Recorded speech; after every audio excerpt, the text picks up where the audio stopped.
welcome to this legislative candidate interview. We're recording it at the Wynn Studio at the Eau Claire Chamber of Commerce. I'm Scott Rogers, the Chamber's Vice President, Governmental Affairs. And we're pleased to have with us today Dave Estenson. Dave is the Republican candidate in the 31st Senate District. Dave, welcome. Thank you for having me. Before we get started, just a few words about what we're doing here today.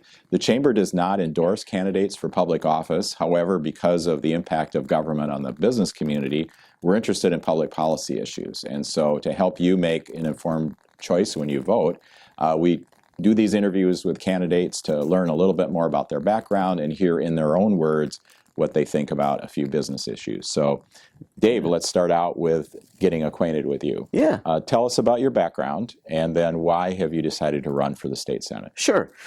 So I was a police officer for 12 years, small business owner the last 10 years. I have a small trucking company. I have 5 over-the-road semi-trucks, and I grew that from scratch. I'm from Whitehall, so I'm a small-town local guy. And I've been on the Whitehall School Board for the last year and a half, and we've been doing really good things, taking care of the kids and the teachers and bringing some common sense into the public education system. So why the state Senate? What do you hope to do?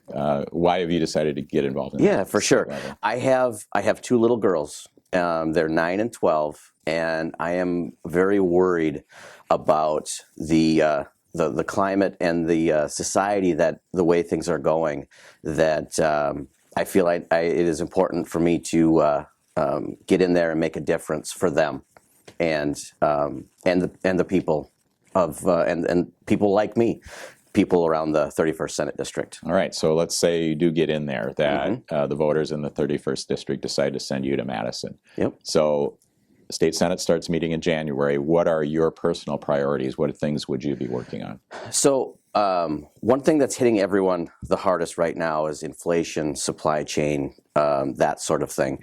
I would do anything that I can and work with anyone that I can to see what we can do at a state level to get that under control.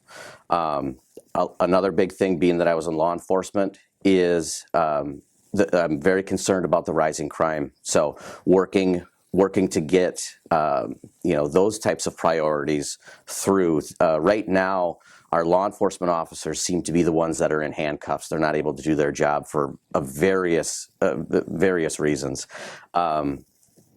Working to get them able to do their job and keep us safe is a high priority as well. And then rural infrastructure type of situations. Coming from a rural background, I'm very aware of the struggles that rural communities face as far as road funding, EMS and fire funding, emergency services. Those sorts of things are really top priority for me, and getting those worked out. And then also education. We're seeing some major shifts in the way education is going, and it's not necessarily a good thing. And we need to do what we can at the state level to make it so schools can make the right decisions for their community and their kids on the best education practices. All right. So as we look at the business community, one of the biggest challenges, really not just for business, but also even government education, is workforce right now. Yes. A shortage of people available for open jobs. Yes. Do you see a role for state government in that? And what ideas do you have to work on that? Absolutely. And I'll tell you, one of the biggest things that we've seen as a school board member is being able to get kids into those advanced college level placement courses ahead of time.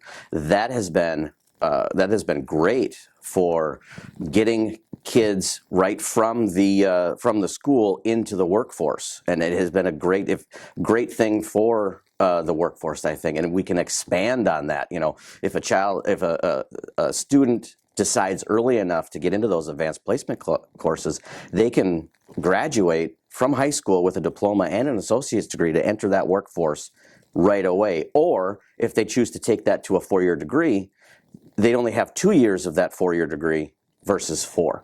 So that's a good way to do it. In the emergency services area, I know we can do more reciprocity type things for licensing.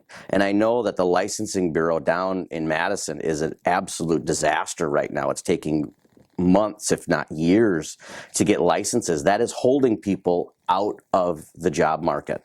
So those are some of the things that we can do, and there's so many more that we can do to get people into the workforce. So a couple of the challenges that we hear about too. One is when we try to attract new people to the community, we have a shortage of housing. And another issue that comes up for families that want both parents to work is the availability of childcare. Yes. Do you think those are a couple issues that the state can do anything about? Yes, childcare for sure.